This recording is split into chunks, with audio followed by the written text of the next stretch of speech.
Hola, bienvenidos a un video de mecánica de suelos. El día de hoy aprenderemos acerca de la patología de los suelos. Para poder hablar acerca de la patología de los suelos, es importante que nosotros tengamos en consideración que son los fenómenos patológicos de los suelos lo que han constituido muchos motivos de interés y preocupación. Por ello, hay muchos autores que van definiendo lo que son las patologías o fallos de diferentes maneras. Sin embargo, el día de hoy le daremos un enfoque más ingenieril, tratando de entender más acerca de la patología de los suelos, o bueno, los fallos que sufren los suelos en cuanto a las sedimentaciones. Para poder ahondar un poquito más en el tema de patología de suelos, es necesario que nosotros vayamos repasando un poco acerca de los conceptos básicos de los suelos. La definición que se le puede dar al término suelo en realidad son muchos, y esto va a depender acerca del área en que lo estudias. Por ejemplo, podemos tener la definición que le da la geología, la agronomía o la ingeniería civil. Desde el punto de vista, desde la geología, según N.J. Chiosi, define lo que son suelos como el material resultante de la descomposición o desintegración de las rocas por el ataque de agentes atmosféricos. Desde el punto de vista de la agronomía, según el doctor Chebotaryov, define lo que son suelos como una delgada capa superior del manto de rocas en que se penetran las raíces de las plantas y donde éstas toman agua y las sustancias necesarias para su existencia. Desde el punto de vista desde la ingeniería civil, lo define eh, el doctor Arrico o el ingeniero Castillo al decir que los suelos es el conjunto de partículas minerales producidos de la desintegración mecánica o la descomposición química de rocas preexistentes. También tenemos la definición que nos aporta el doctor en ingeniería Alfred Humikis cuando dice que los suelos son sedimentos no consolidados y depósitos de partículas sólidas derivadas de la desintegración de rocas. El día de hoy y para el desarrollo de esta investigación, nosotros definiremos suelos como una delgada capa que se encuentra en la parte superior de la corteza terrestre y que este material proviene de la desintegración, ya sea física o química, de rocas y residuos de actividades de los seres vivos que ocupan un espacio sobre, bueno, sobre la misma, un espacio sobre el suelo. Vamos a conocer también cuáles son estos principales tipos de suelo. Los principales tipos de suelo eh, se van a dividir en dos grupos. Uno, los que van a tener la descomposición física o química de las rocas, a la que podemos llamar suelos inorgánicos, y otros cuyos origen principalmente son orgánicos. Sin embargo, desde el punto de vista de la ingeniería civil, nosotros básicamente necesitaremos conocer los tipos de suelos que ustedes están viendo en pantalla, como son las gravas. Las gravas son la acumulación suelta de fragmentos de rocas que tienen un diámetro mayor a los 2 milímetros. Estos son acarreados por las aguas, sufriendo así un desgaste en sus aristas, así que por lo tanto generalmente pues son redondeadas. Como material suelto, solemos encontrar las gravas en los márgenes de los ríos o en depresiones de terreno rellenados por el acarreo de los ríos, ya que es a este lugar donde las gravas han sido transformadas. Las gravas ocupan grandes extensiones de terreno, pero casi siempre se encuentran con mayor proporción en los cantos rodados. El diámetro de las partículas de grava van a variar más o menos entre 7,62 centímetros y los 2 milímetros. Otro tipo de suelo que a nosotros nos interesa son las arenas. La arena es el nombre que generalmente le damos a los granos finos, que proceden de las denotaciones bueno, detonaciones de las rocas o de su trituración artificial. Las partículas se encontrarán entre 2 milímetros a 0,05 milímetros de diámetro. El origen de las arenas es análoga a la de las gravas. Por ello, las dos suelen encontrarse juntos en los mismos depósitos generalmente. La arena de río a menudo va a contener porciones relativamente grandes de grava y arcilla. Y cuando las arenas están limpias, no se contraen al secarse y no, por lo tanto no son plásticas y son mucho menos compresibles que las arcillas. Si se le aplica una carga sobre su superficie, llega a comprimirse casi de manera instantánea, lo que las hace particulares. Otro tipo de suelo que vamos a analizar son los limos. Estos son suelos de granos finos con muy poca o casi nada de plasticidad. Pueden ser inorgánicos al ser producidos en canteras o también pueden ser orgánicos como el que se encuentra en los ríos. El diámetro de las partículas de limo están comprendidas generalmente entre 0,05 milímetros y 0,005 milímetros. Los limos sueltos y saturados son completamente inadecuados para soportar cargas por medio de zapatas. Su color va a variar entre un gris claro a un gris muy oscuro. Su permeabilidad en caso de los orgánicos es muy baja, teniendo una compresibilidad muy alta o muy elevada. Así que por lo tanto podemos decir que los limos que no se encuentran en un estado denso son considerados o los podemos considerar suelos pobres para sedimentar. Otro tipo de suelo y tal vez uno de los más amplios para estudiar son las arcillas.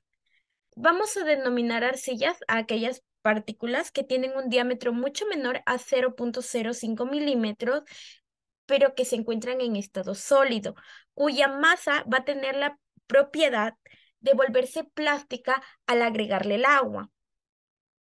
De acuerdo con su arreglo reticular de los minerales, se pueden clasificar en tres grupos principales.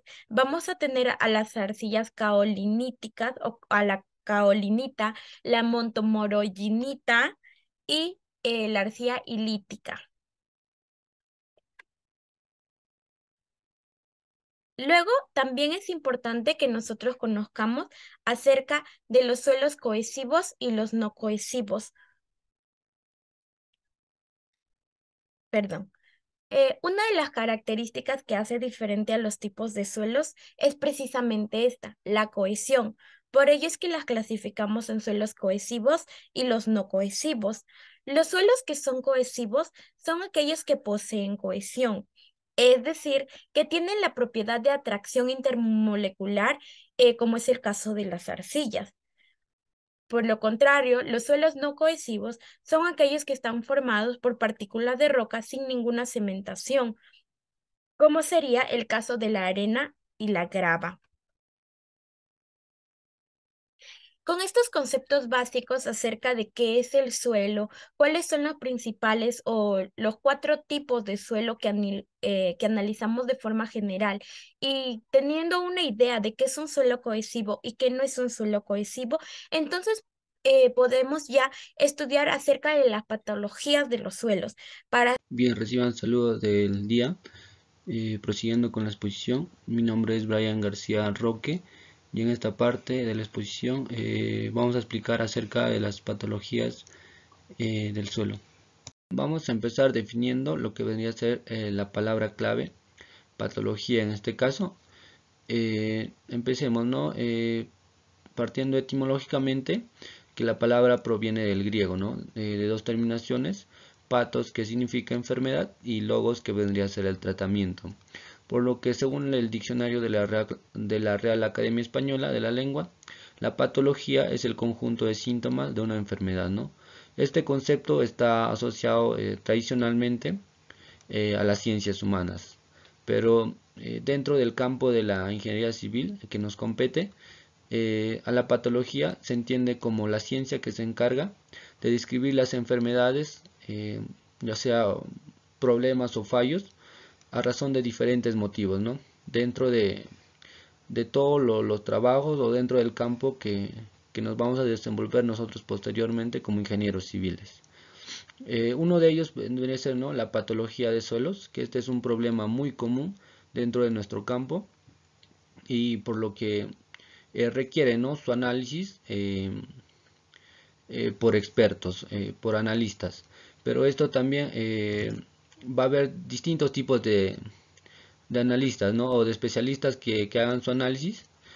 Por ejemplo, ¿no?, va a haber geólogos, geotecnistas, ingenieros químicos, ingenieros agrónomos, entre otros, ¿no?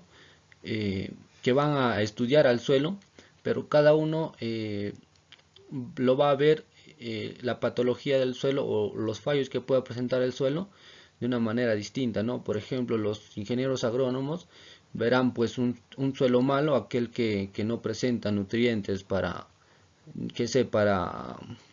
producir una planta, digamos, ¿no?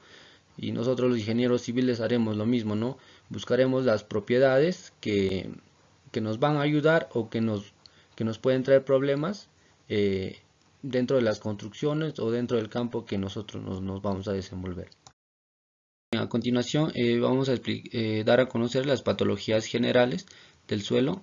Tenemos, ¿no?, las laderas inestables, que se va a dar por dos factores, uno que son los factores naturales, ya sea por la topografía, por ejemplo, o por factores climatológicos, ¿no? Y el otro vendría a ser factores externos, que podría darse por modificar las propiedades del suelo o por tal vez aplicarles una carga, ¿no?, que no sea natural. También, ¿no?, por otro lado tenemos la subsidencia.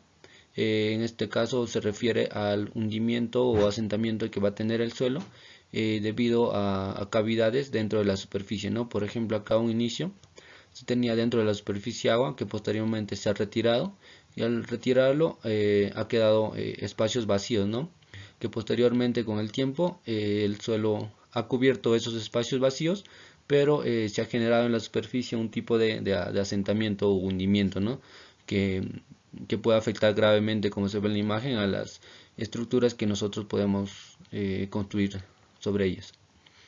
También, ¿no?, tenemos la liquefacción. Esto ocurre cuando un suelo saturado o parcialmente saturado y sin cohesión pierde sustancialmente su resistencia y rigidez en respuesta a un esfuerzo aplicado, ¿no? Por ejemplo, como es en el caso de los temblores o los movimientos sísmicos, ¿no? En reacción a ello, el suelo ejerce una fuerza, pero ya no recupera su resistencia o su cohesión, perdón, su rigidez, ¿no? También, ¿no?, tenemos otras causas, como es el caso de los terrenos con capas con insuficiente capacidad portante, donde por su excesiva deformabilidad producen asentamientos muy considerables, y que las edificaciones que nosotros cimentemos sobre ellos van a sufrir graves problemas, ¿no?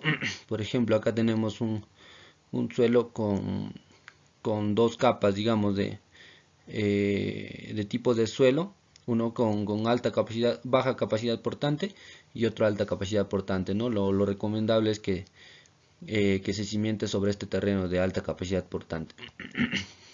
También, ¿no?, en los movimientos sísmicos, cuando se da un movimiento sísmico, las ondas sísmicas recorren diferentes tipos de suelos y soportan procesos que los modifican, ¿no? Cuando atraviesan suelos rocosos, se atenúan, pero se amplifican cuando atraviesan suelos blandos, ¿no?, ya sea finos, arenosos o arcillosos, por lo que en estos tipos de suelos se va a producir asentamientos, o como ya explicábamos, ¿no?, la liquefacción también se puede dar, y que estos problemas pueden afectar gravemente a nuestras construcciones o cualquier actividad que nosotros realicemos, ¿no? Para hacer el análisis del suelo tenemos que realizar diversos ensayos, ¿no? Lo que comúnmente hacemos, por ejemplo, los más conocidos son la granulometría, que por medio de tamizados, lo que mayormente hacemos, seleccionamos, ¿no?, el suelo de acuerdo a sus tamaños. Generalmente lo clasificamos en dos: suelos finos y suelos gruesos.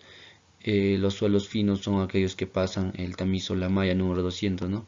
y el resto, el que queda retenido o superiores, son los suelos gruesos, ¿no? Y a partir de ello podemos eh, graficar nuestra curva granulométrica, por ejemplo, para, eh, para su posterior análisis y obtener algunas propiedades más, ¿no? Otro ensayo también podemos hacer es los límites de Atterberg, tanto el límite líquido plástico, el límite líquido lo hacemos por medio de la cuchara de Casagrande, y el límite plástico lo realizamos haciendo cilindros de 3 milímetros de diámetro, ¿no? Y a partir de ello podemos obtener otras propiedades más, eh, como es el índice plástico y entre otros, ¿no? Una vez hayamos realizado eh, todo tipo de ensayos al suelo, como los que explicábamos en la diapositiva anterior, podemos ya proceder a calificar el suelo de acuerdo a sus propiedades, ¿no? Por ejemplo, tenemos la granulometría y textura, y además del tamaño, que estas juegan un papel muy importante y fundamental en el comportamiento del suelo.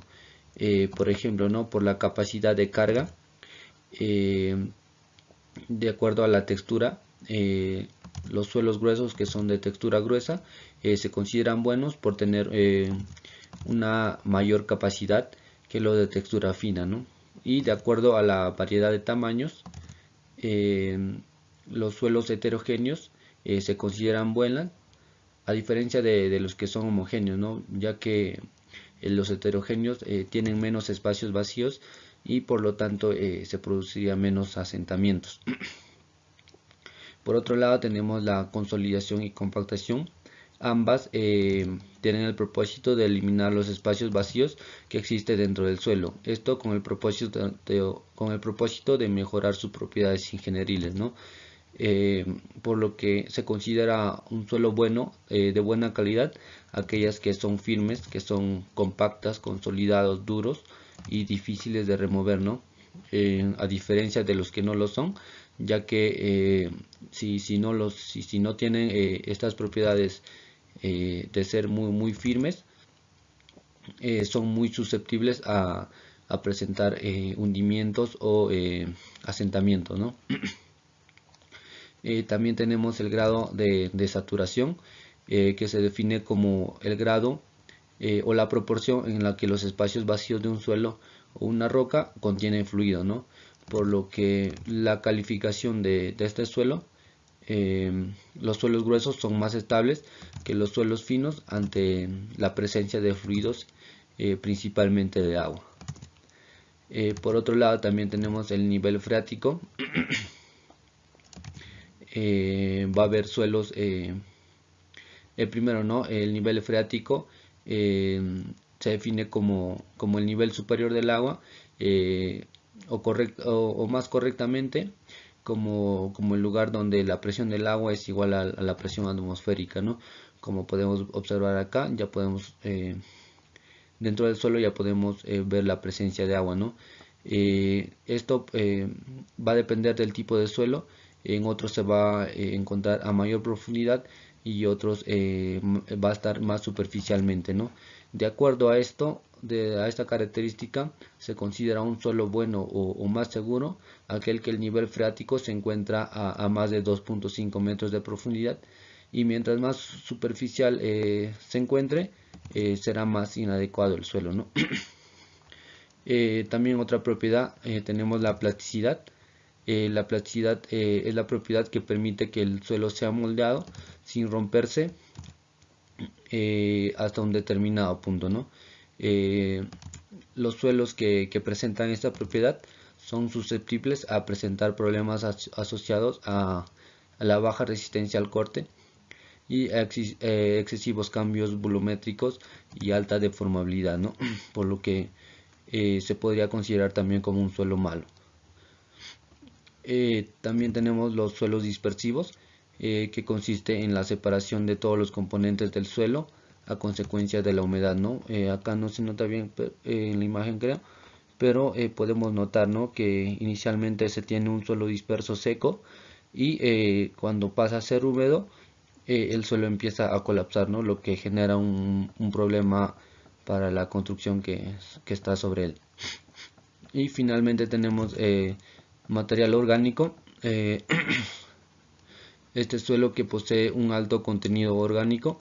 Generalmente este tipo de suelo es muy compresible y de escasa capacidad portante, ¿no?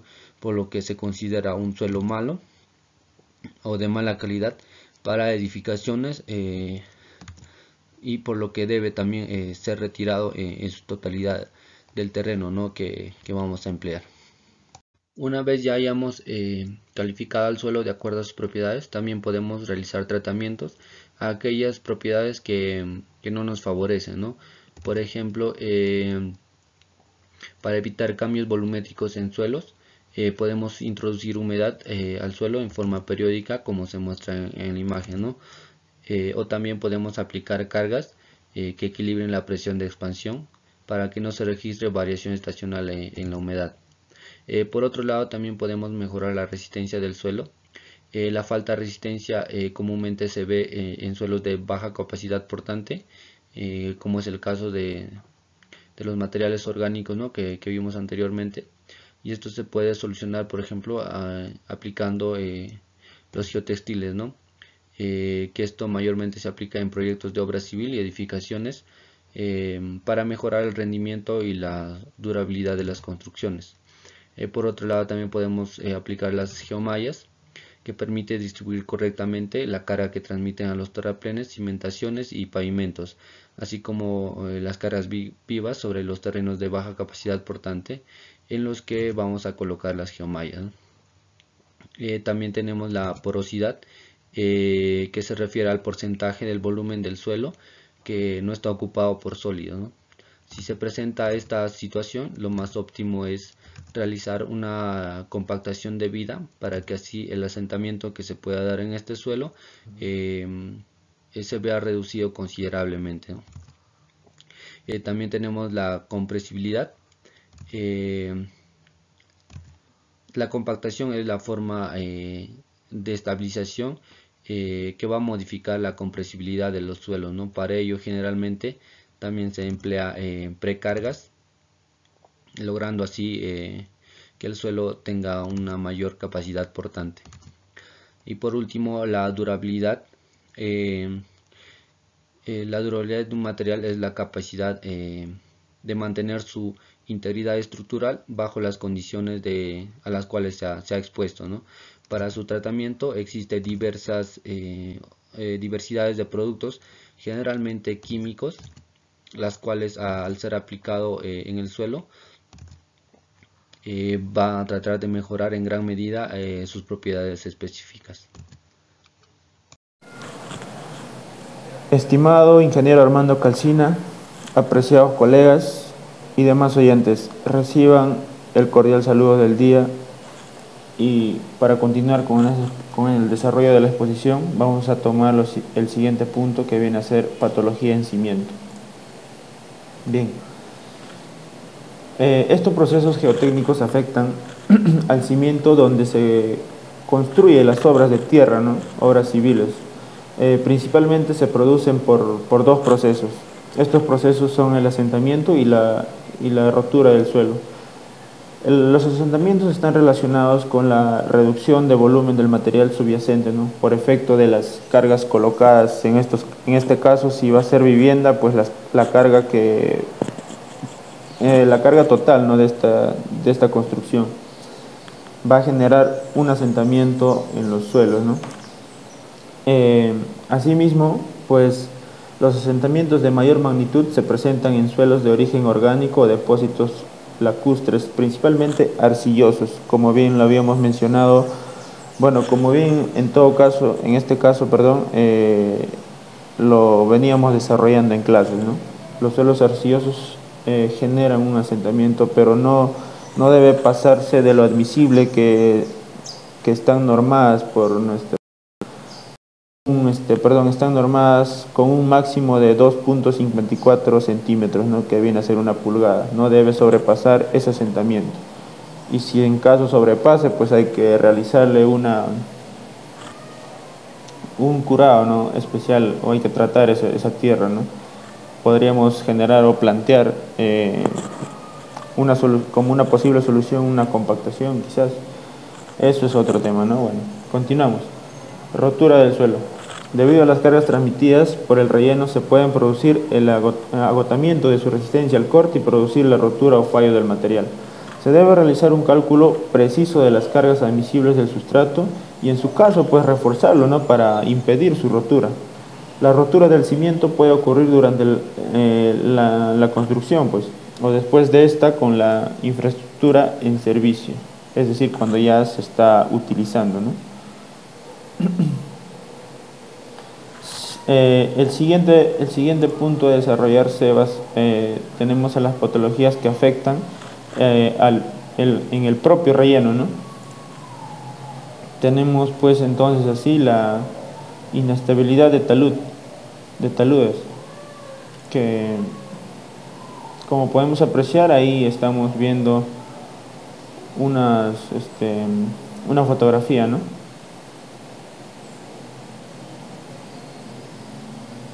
Asimismo tenemos también al asentamiento, perdón. El asentamiento normalmente, como podemos apreciar en la imagen, va a generar una grieta y esta grieta va a hacer pues que también genere desequilibrio en la construcción, ¿no? Seguidamente tenemos tubificación también. En ocasiones y cuando los drenajes diseñados para el relleno no son suficientes para desalojar las escorrientes o los cauces, ¿no? Que salvan los rellenos, se pueden producir un embalsamiento de aguas frías, denominado efecto dique. El flujo del agua que se produce a través del material del relleno produce el arrastre de las partículas más finas del suelo. Este efecto se presenta comúnmente alrededor de las obras de drenaje transversal. Tajeas, como por ejemplo, ¿no? Las tajeas, las alcantarillas, los pontones o puentes también, ¿no?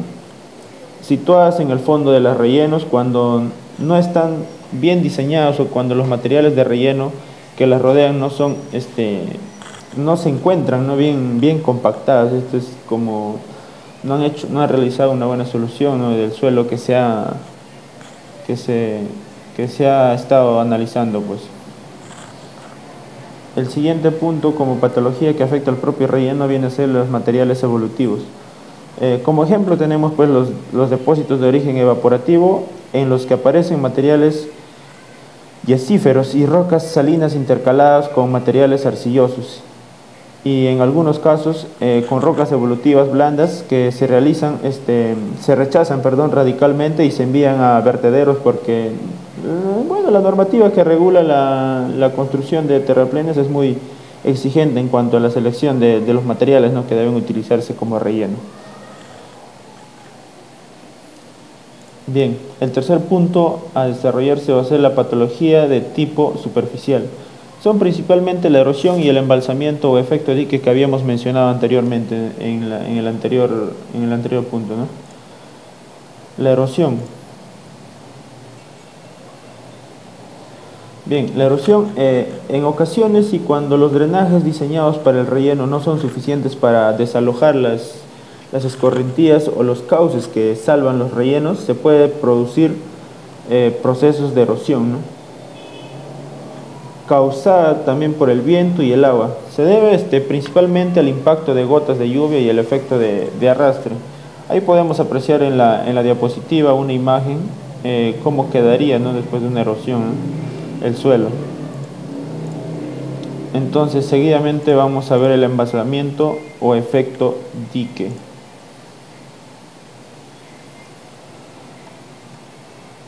El efecto dique: en ocasiones el terraplén supone una barrera para la normal escorrentía del drenaje superficial de la vaguada que salva, pues. Cuando la obra de drenaje está mal dimensionada, se encuentra colmatada de sedimentos o simplemente no existe, ¿no? El efecto es un embalsamiento aguas arriba del terraplén, cuyos materiales pueden sufrir, ¿no? Tubificación, arrastre o rotura. Podemos apreciar también la imagen donde no sé, ve muy bien, creo, pero ahí se puede apreciar, ¿no? Es como, ahí están sus partes del embalsamiento de efecto dique, que está instalado sobre una corriente de agua, ¿no? Entonces así pues doy por terminado mi participación y doy pase a mi siguiente compañero para que pueda culminar con la exposición. Muchas gracias. Un saludo cordial al docente del curso. Mi persona es Talí Ortiz Multiveros, quien está a cargo acerca de la exposición de las arcillas expansivas. Bueno, una pequeña introducción. Una problemática muy relevante a tener en cuenta en nuestro país es la presencia de los suelos arcillosos expansivos. Y nos preguntamos, ¿qué es un suelo expansivo? Un suelo expansivo es un término generalmente empleado a cualquier suelo o material rocoso que tiene la capacidad de encogerse e hincharse bajo cambios en las condiciones de humedad. Las arcillas pueden presentarse de distintos grados de expansividad, pero esto va a depender de su respuesta a las variaciones de humedad a las que se van a someter o van a estar sometidas. Entonces, suelos expansivos.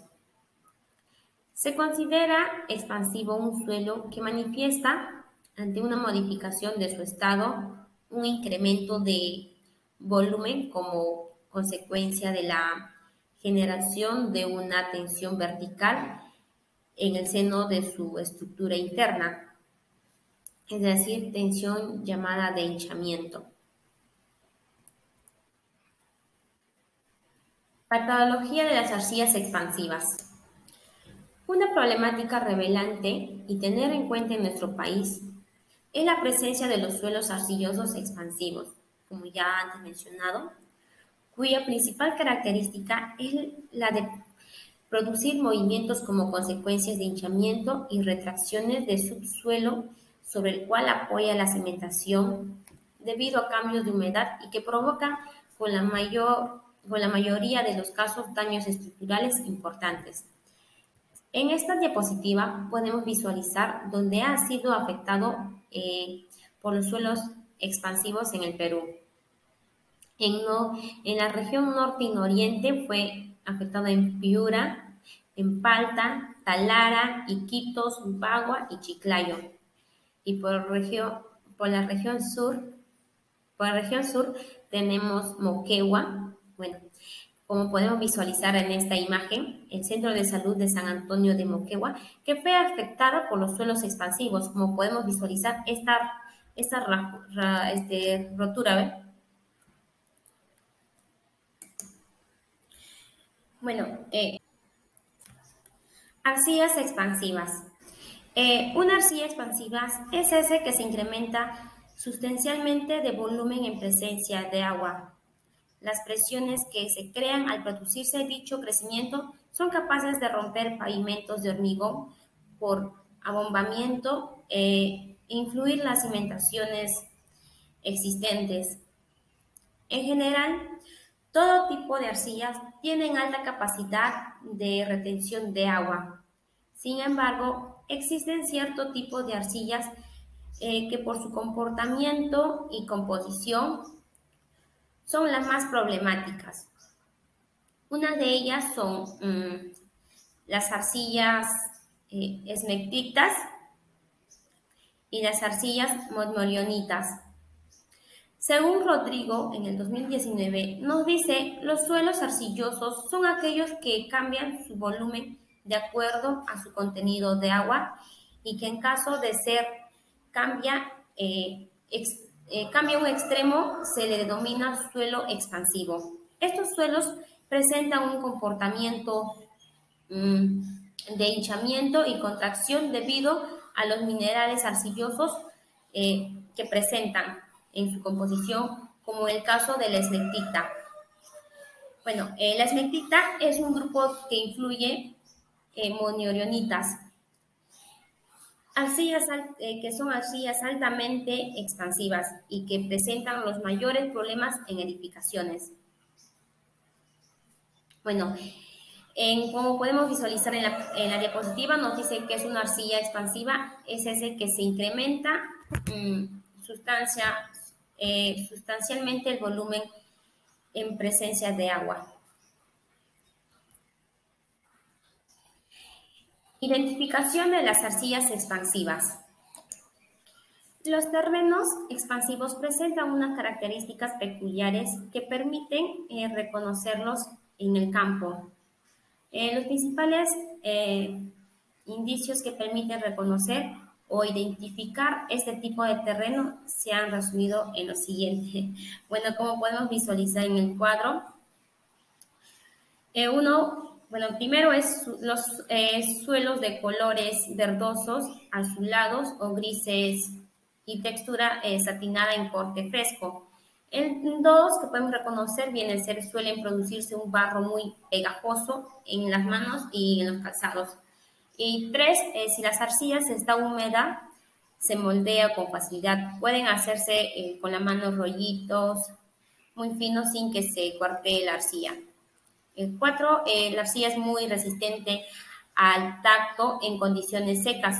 En verano el suelo presenta numerosas grietas poligonales muy abiertas y profundas. Y por último, las colinas y cerros con superficies suaves. Los desmontes suelen estar muy alterados y desgradados. Arcillas expansivas y su comportamiento. El comportamiento de este tipo de suelos frente a los cambios de humedad han traído problemas que causa con los cambios estacionales debido a los ciclos de humectación.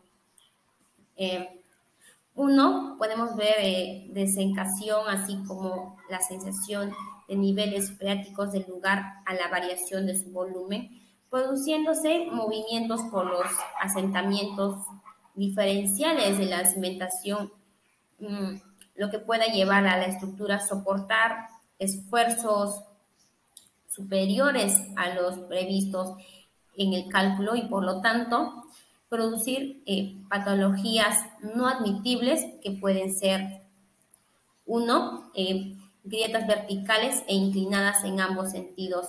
Como podemos visualizar en la imagen, suelos que provocan problemas de arrufo y quebrando combinados por empuje horizontales que se manifiestan en situaciones en parámetros de fachadas.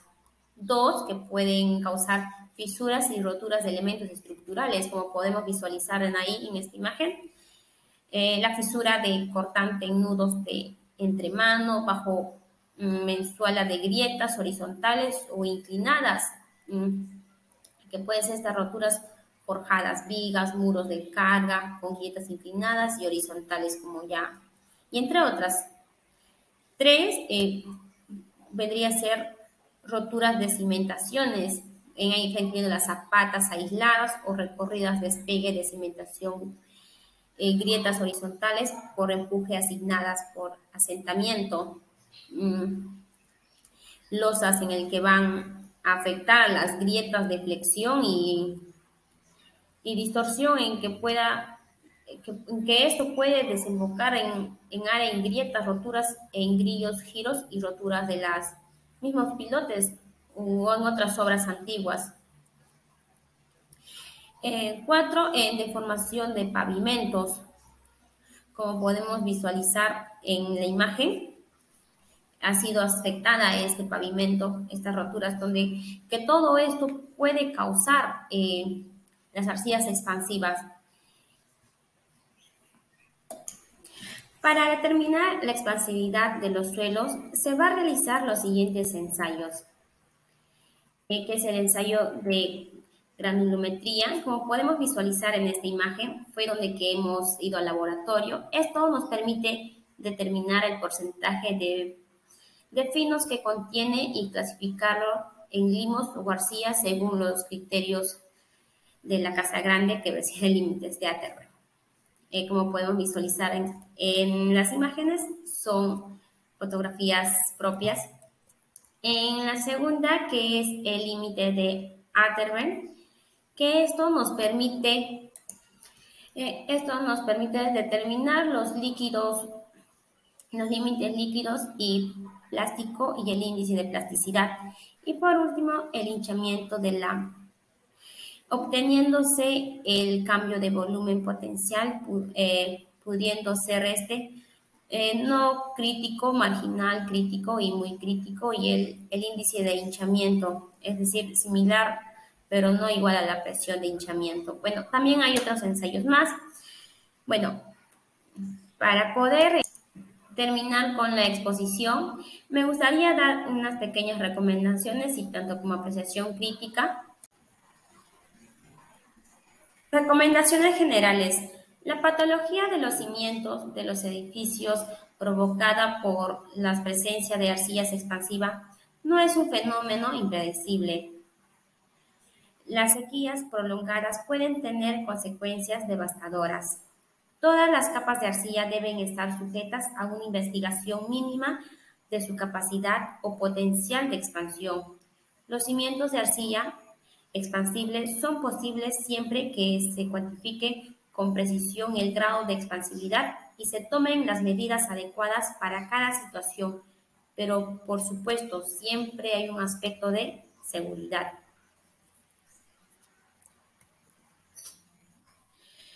Bueno, a mi apreciación personal, podríamos decir, o bueno, puedo decir como futuros profesionales, ingenieros civiles, se debe tener en cuenta la aplicación de las normas constructivas en eh, un buen diseño, los adecuados procesos constructivos, la correcta utilización de los materiales, las características del terreno, los controles de calidad, con el fin de prever toda y cada una de las situaciones que podrían afectar o generar patologías. Entonces también podría decir que el estudio de patología de los suelos presenta diferentes niveles de desarrollo. Entonces, en recomendación se puede decir la realización de un estudio de suelos del proyecto donde se va a determinar dichas obras, pero se tiene que determinar las características geológicas y geotecnia. También es esencial para no alterar las condiciones de trabajos previstos. Bueno, eso sería todo por mi parte y muchas gracias. Después de todo lo que se ha expuesto en este proyecto de investigación, llegamos a la conclusión de que como ingenieros civiles tenemos la responsabilidad técnica y moral de asegurar las condiciones del subsuelo cuando diseñamos una estructura, conjugando así características como son la seguridad y la economía correspondiente. Por tanto, conocer las patologías de los suelos, que mencionado de otra forma serían pues los problemas o los fallos que presentan los suelos debido a diferentes índoles, nos va a permitir a nosotros plantear posibles soluciones. Las patologías en los suelos producen fallos en las cimentaciones, que pueden ser los principales causantes de la poca durabilidad de muchas estructuras. Por lo tanto, reconocer qué tipo de patologías es a la que nos enfrentamos, conocer los factores condicionantes o desencadenantes, nos permitirá presentar los diferentes métodos de solución a los problemas que nos puedan presentar estos mismos. Por último, terminamos con algo que dijo el doctor Carl Terzaghi cuando menciona que quien conoce solo la teoría de la mecánica de suelos y carece de la experiencia práctica puede ser un peligro público. Por tanto, no basta con el conocimiento teórico que aquí hemos presentado, sino que es necesario reconocer los fallos en el suelo en la práctica. Hasta pronto, esperamos que este video te haya servido de mucho.